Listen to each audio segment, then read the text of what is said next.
हूँ आपका? मेरा राजेश कुमार नाम है। कहाँ से आए हैं? औरंगाबाद जिला से। औरंगाबाद से? कहाँ औरंगाबाद में कहाँ से आए? औरंगाबाद मदनपुर से। मदनपुर से आए। यहाँ किस लिए आए थे?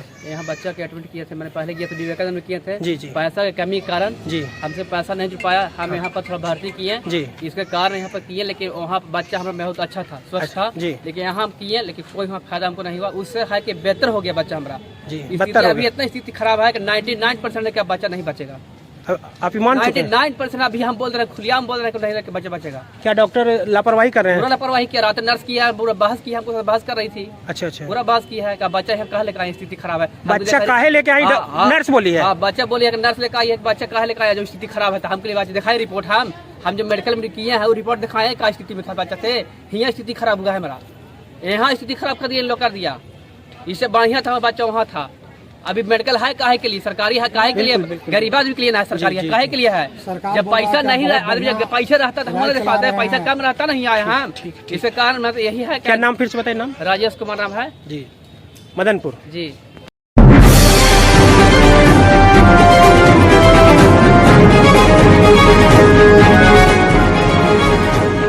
अब आपके बच्चे भी स्कूल जाना चाहते हैं और सोच रहे हैं एडमिशन कहाँ लें? तो हमारे गया का सीनियर दिल्ली स्कूल आपके बच्चों के लिए एक प्रीमियम स्कूल है। ये प्री नर्सरी से क्लास 10वीं तक है।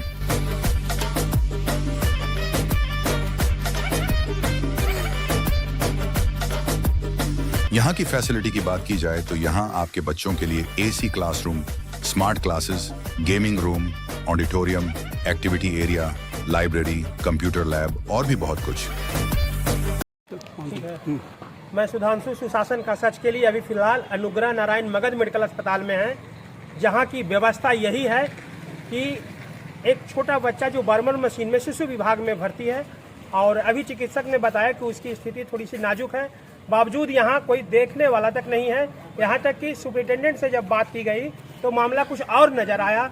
जो डॉक्टर को यहाँ पर शिशु विभाग में देखने के लिए लगाया गया है, उसी को फिर पोस्टमार्टम में भी ड्यूटी दी गई है। ऐसी स्थिति जब सुपरिटेंडेंट खुद समझ रहे हैं तो जो बच्चा सीरियस है उसकी स्थिति कैसे सुधरेगी, इसके लिए किसी को चिंता नहीं है, सिर्फ फॉर्मेलिटी बन रही है। और संजोग ऐसी कि सोलरा गांव से जो परैया प्रखंड में आता है, जो अभिभावक आ रहे हैं उनसे हम बात कराते हैं और संयोग से उनके साथ सोलरा के मुखिया पति भी, जो पूर्व मुखिया थे, उनके पति भी आए हुए हैं और स्थिति को पूरी गहराई से समझा है, सिस्टम को देखा है और लोगों को नोक भी किया है। और जो जानकारी ली है, अभी जानकारी हम इनसे पूछते हैं और बताते हैं क्या मामला हुआ। जी जी, कहाँ से आप आए हैं सर? सोलरा से आए सर। सोलरा से। क्या नाम हुआ आपका? ईश्वरी यादव। जो बच्ची भर्ती है उसका क्या नाम, मतलब कौन हुई आपकी? पोती है। पोती है। कितना, अभी तो कब पैदा हुई थी? ये पैदा हुई है, कितने दिन हुआ होगा पैदा हुए, अंदाज बताएं। 1 तारीख को। 1 तारीख को पैदा हुई है। यहाँ कब से भर्ती हैं? 2 तारीख। दो, एक के बाद 2 से यहाँ भर्ती हैं। हाँ। और आज हो गया कितना तारीख? आज 7 हो गया। हाँ। मैंने 5 दिन आपका बीत गया। 5 दिन में आपने कभी डॉक्टर को देखा? नहीं, डॉक्टर को नहीं देखा। मैंने जो जूनियर्स है उन्हीं के देख रेख में इलाज चलता रहा 5 दिन। हाँ। ठीक है, आपने फिर संपर्क किया जो पूर्व मुखिया हैं, उनके पति से, वकील साहब से। अब वकील साहब अभी आए हैं जी। अब बताया जाए क्या स्थिति रहा? आपने जब यहाँ आया, करीब 2-3 घंटे से समय दिया है, क्या पाया यहाँ पर, क्या सिस्टम दिखा आपको? मैं तकरीबन 4:30 बजे आया जी जी। और आकर के सबसे पहले मैं 4:30 बजे जो अनुग्रह नारायण मगध मेडिकल कॉलेज के जो सुपरिटेंडेंट हैं जी जी, उनके पास में गया तो ऑफिस से नदारत थे। ऑफिस बंद था? नहीं थे, ऑफिस बिल्कुल बंद था जी। और गार्ड के द्वारा कहा गया कि साहब मीटिंग में गए हैं। अच्छा, मीटिंग में गए। तुरंत मैंने अनुग्रह नारायण मगध मेडिकल कॉलेज के सुपरिटेंडेंट को टेलीफोन किया। मैंने बताया कि ऐसी सी बात है, एक पेशेंट भर्ती है क्योंकि हमारे गांव के रहने वाले हैं, तो उसके बारे में थोड़ा मुझे जानना था। तो बोले कि मैं तो यहाँ से निकल गया हूँ, मैं आप मुझे बेड नंबर बताइए। तो पेशेंट जो है शिशु विभाग में बेड नंबर 3 पे भर्ती था। तो उसके बाद उन्होंने जो है तुरंत मेरे पास कॉल आया और कॉल आने के बाद बताया गया कि आपका जो बेबी है जिसके बारे में आप पूछताछ कर रहे हैं वो थोड़ा सीरियस है। इसके बाद मैंने तुरंत हेल्थ मैनेजर से संपर्क किया। हेल्थ मैनेजर बोले कि मैं भी बाहर में हूँ। इसके बाद मैं वहाँ पे जो इंटर्न थी उनसे मैंने बात किया, तो मैंने बताया कि यहाँ पे सीनियर डॉक्टर कौन है। तो इंटर्न के द्वारा कहा गया कि सर यहाँ पे सीनियर डॉक्टर मिस्टर वैभव हैं।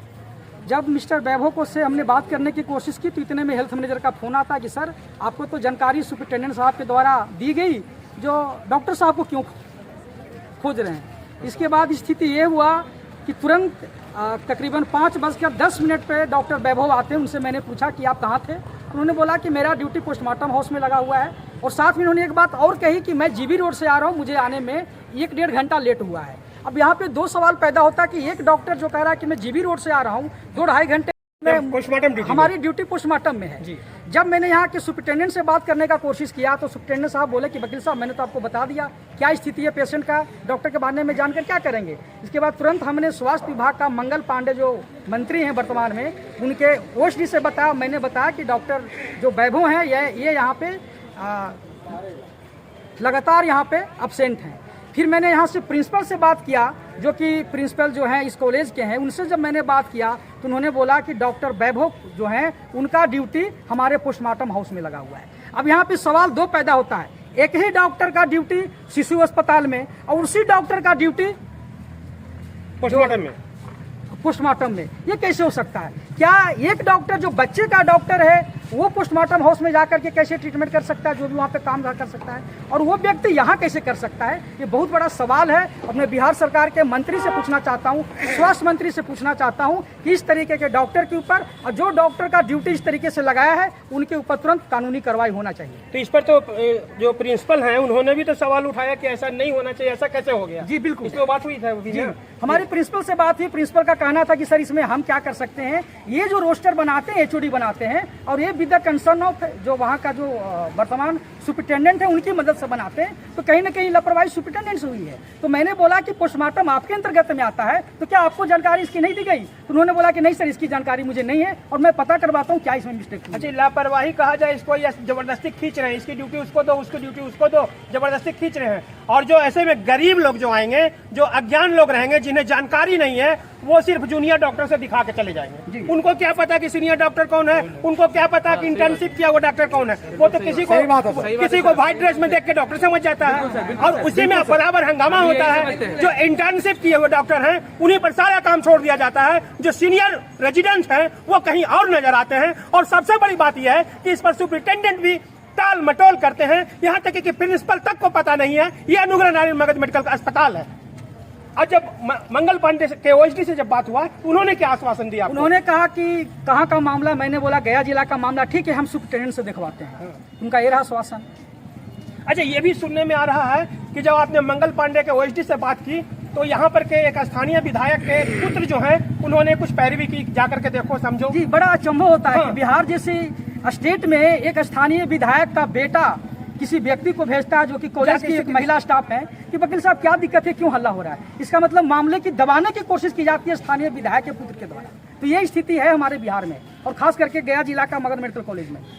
यहाँ नहीं, लैट्रिन सही है सर, बाथरूम सही है सर, ये रोड देख लीजिए, जो ही रोड पे जाएगा, जो नया का हॉस्पिटल खुला है, अगर ये रोड पे खड़ा रहेगा वो बीमारी से मर जाएगा सर। इतना गर्दा उड़ता है, इतना गर्दा उड़ता है कि हम लोग आतंक हुए हुए इस रोड से। आपका मरीज भी भर्ती है? जी, मेरा भी मरीज। किस वार्ड में है? ऑर्थो में है सर। ऑर्थो में है जी सर। क्या नाम आपका हुआ? मेरा नाम मुकेश पासवान। मुकेश पासवान, कहाँ से हैं आप? जी, सिंगापुर टिकारी से, गया जिला से। सिंगापुर से हैं सर। गया जी आरपीएफ ने आज प्लेटफॉर्म पर गश्ती के क्रम में प्लेटफॉर्म संख्या 1C प्रतीक्षालय में 2 व्यक्तियों, गौतम कुमार उम्र लगभग 22 वर्ष, पिता सुकुमार पाठक, परसामा थाना रोशनगंज जिला गया, एवं दूसरा गोपाल महतो उम्र 25 वर्ष, पिता राजदेव महतो, ग्राम तिलैया थाना बांके बाजार को संदिग्ध अवस्था में पाया, जिसे तलाशी लेनी शुरू की।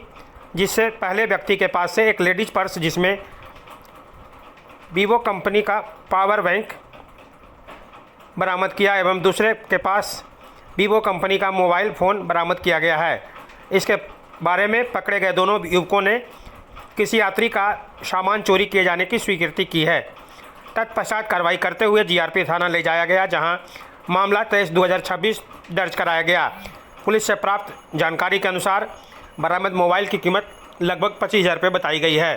की हुई मौत, जैसे कि आप देख सकते हैं कि यही सुमंत्रा देवी हैं जिनको एक्सीडेंट के कारण इस तरह के यहाँ पर मौत हुई है। परिजनों का किस तरह से स्थिति यहाँ पर बना है, इसमें दोषी के पात्र हैं तो कौन, हम किनको अरवल में दोषी माने। बहुत ज्यादा एक्सीडेंट की समस्या है अरवल में। पर डे कुछ न कुछ घटना देखने को ही मिल रहा है। आइए हम यहाँ के परिजन हैं इनके साथ में, इनसे हम जानेंगे। ये कौन थे आपका? ये कौन थे? इधर आइए। मम्मी है। मम्मी, कैसे क्या हुआ? कैसे क्या है ना देख ली भैया, ना देखे नहीं? ना देख ले। यहाँ पर पता कैसे चला कि मम्मी आपका आई है? और कई कौन चीज लग से फोन कर कि फल के मतारी है, फल के दादी है। अच्छा, हाँ। ये धक्का एक्सीडेंट, जब एक्सीडेंट हुआ, हाँ। ये एक्सीडेंट कहाँ हुआ था? ना देखी भैया पत्नी की कहाँ लखी है, हम तो दौड़ लाई थी हॉस्पिटल में। और आपके साथ और कौन है यहाँ पर? यहाँ पर कितने लोग इनके साथ में आए हैं? सब लोग आए है, भाई भतीजे सब है। सब कहाँ पर हैं? वो नहीं है उन्हीं। अच्छा, उन लोग देख करके गए इनको? हाँ, सब इलाज करा के क्या क्या इनका शुभ नाम क्या हुआ जो एक्सपायर किए हैं? सुमित्रा देवी। सुमित्रा देवी। घर है सलारपुर। सलारपुर। इनका जो है हस्बैंड का क्या नाम हुआ? कपिलेश्वर से। कितना बजे ये घटना ही घटा था? लगे थे कि कितना देरी हो 2 बजे लगे थे। 2 बजे की घटना है? हाँ। अच्छा, 2 बजे इस तरह से हुआ है। हाँ। कुछ पता नहीं चला कि कौन ऐसे करके कैसे क्या हुआ? जो ना पता है भैया, क्या चीज से एक्सीडेंट हुआ कोई पता ही नहीं है। हाँ, ना पता है भैया। बड़ा दुखित बात है अरवल के लिए। आपका छोटी क्या नाम है? इधर देखना कैमरा पर। बड़ा भैया, कितना उम्र इनको लगता है कि उम्र कितना हो रहा होगा? लगभग 55-56 से ज्यादा हो रहा है। 60। हाँ। जैसे कि आप देख सकते हैं, थोड़ा सा दिखाइए इनको, थोड़ा सा यही है, बस इतने पर से दिखाइए। यही सुकांत क्या बता? सुमित्रा देवी। सुमित्रा देवी, शांत हो जा। बड़ा दुखद स्थिति है। मैं अरवल जिला प्रशासन से मैं चाहूंगा कि इस चीज को जो है नियंत्रण किया जाए। न तो आने वाला समय में अरवल जिला जो है कब्रिस्तान में तब्दील हो जाएगा। माननीय मुख्यमंत्री से चाहूंगा कि इस चीज को ठीक किया जाए, प्रधानमंत्री से चाहूंगा कि इस चीज को जो है ठीक किया जाए। तो अरवल के लिए बड़ा दुख के ही विषय है।